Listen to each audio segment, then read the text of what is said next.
Did Garth Brooks post a photo of him walking hand in hand with his wife, Trisha Yearwood, 2 days before sexual assault allegations against him were made public? No way. Way.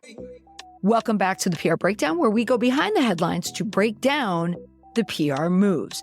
I'm your host, Molly McPherson, and today we're diving into the unfolding drama surrounding country music superstar Garth Brooks and his wife, Trisha Yearwood, and the lawsuit that's making headlines. Last Monday, the photo showing Garth and his wife, Trisha Yearwood, they've been married for about 20 years, was a part of a carousel of other photos with Jimmy and Rosalind Carter and their work with Habitat for Humanity. They're not current photos of Jimmy and Rosalind Carter because Rosalind Carter has passed away. Jimmy Carter just celebrated his 100th birthday.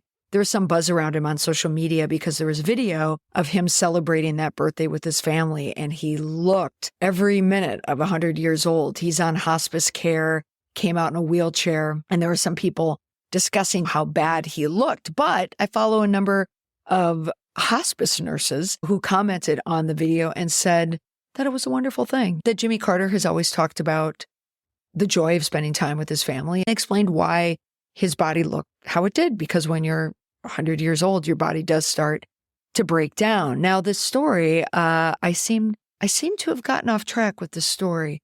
Could that be by design? Could it be because I was distracted?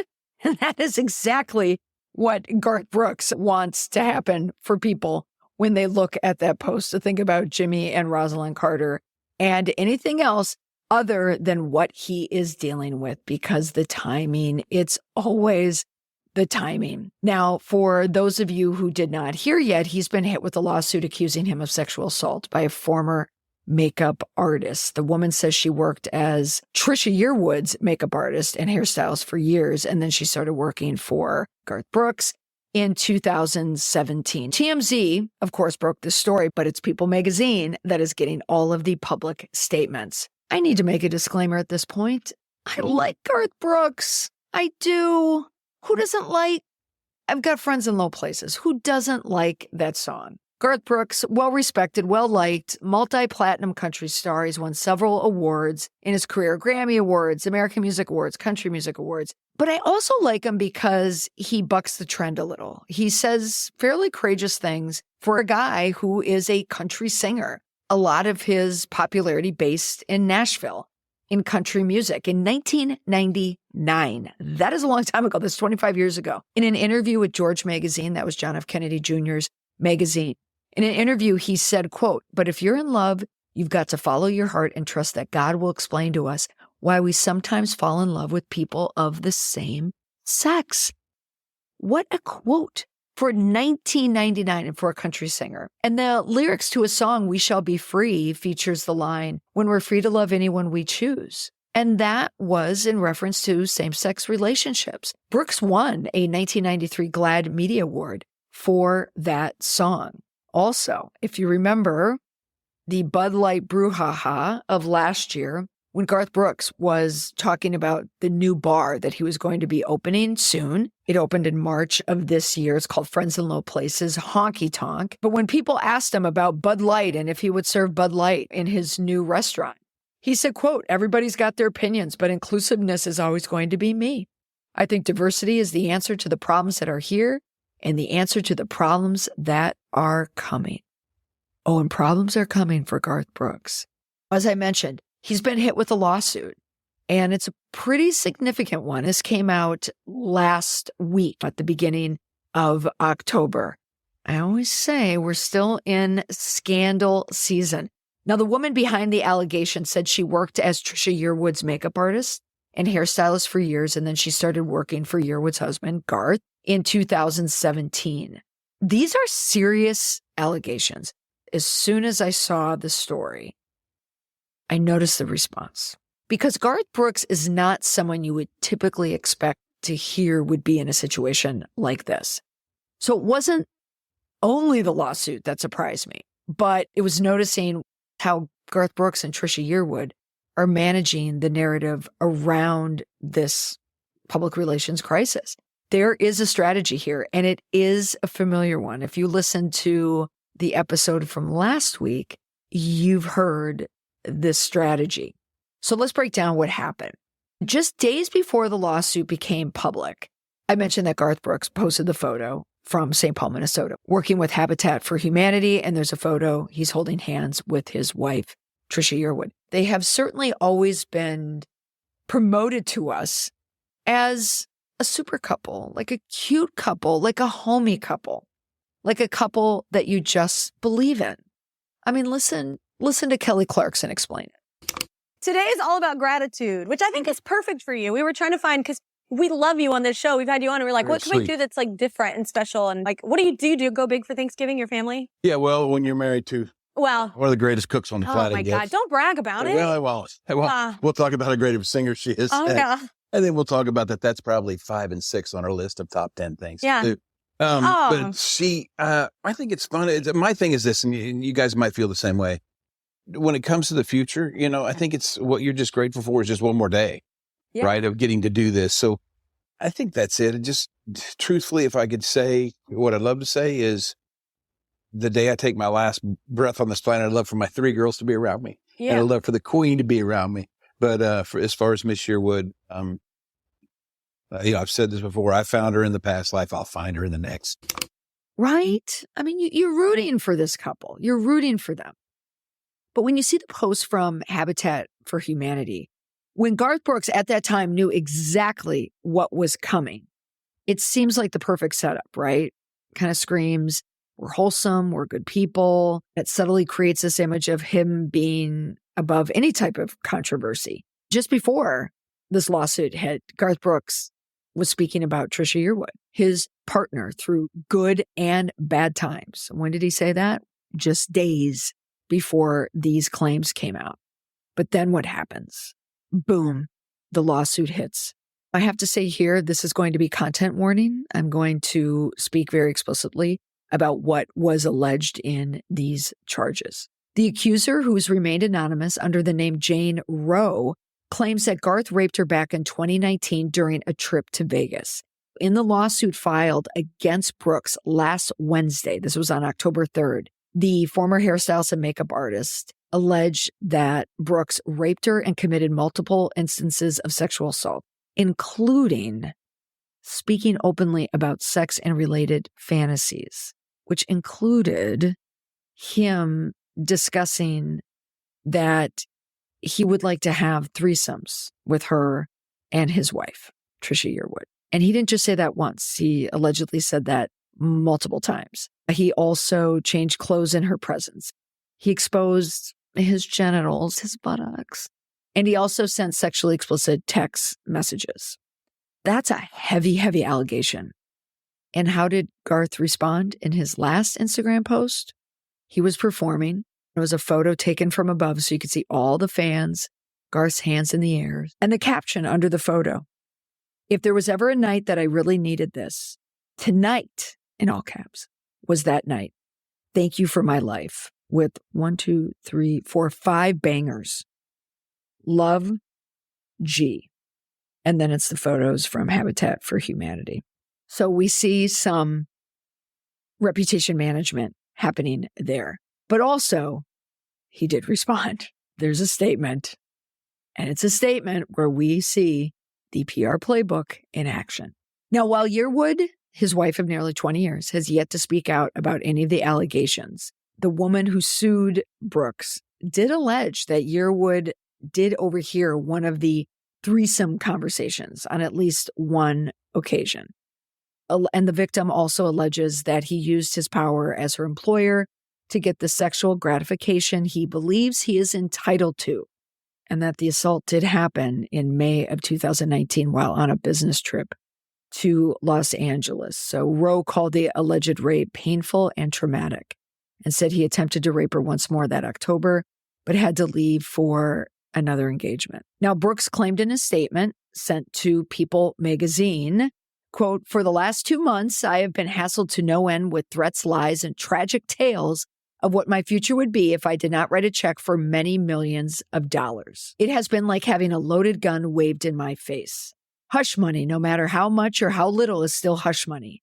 In my mind, that means I'm admitting to behavior I am incapable of. Ugly acts no human should ever do to another. We filed suit against this person nearly a month ago to speak out against extortion and defamation of character.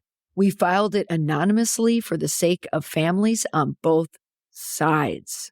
I want to play music tonight. I want to continue our good deeds going forward. It breaks my heart these wonderful things are in question now. I trust the system. I do not fear the truth, and I am not the man they have painted me to be. What do you think? Does it sound familiar? It is a classic PR crisis move in a statement. Deny, discredit, and divert. It is a very, very strong denial. He is blaming that victim, implying that she's only out for money. He's calling it extortion. Rowe, the woman behind the allegation, said that Brooks' legal team found out about her plans to sue, which caused him to preemptively file the complaint as John Doe on Friday, September 13th, claiming that she was a, quote, lying extortionist who intended on destroying his professional reputation. When you put it together side by side on the timeline, what it comes down to is that Garth Brooks and his team knew that this lawsuit was coming. They tried to counter it with their own lawsuit. One might think that it's like a bully tactic, like a threatening tactic. He said that he didn't want to say his name because he wanted to protect his family, but it's pretty safe to assume he also did not want his name out in the public, that potentially being extorted, because then everyone would ask, well, about what? But she went through with the lawsuit, and that's why we see the moves on social media and also in the statement. Now, I mentioned last week's episode, Eric Adams, Bill Clinton, Andrew Cuomo, they used the identical formula.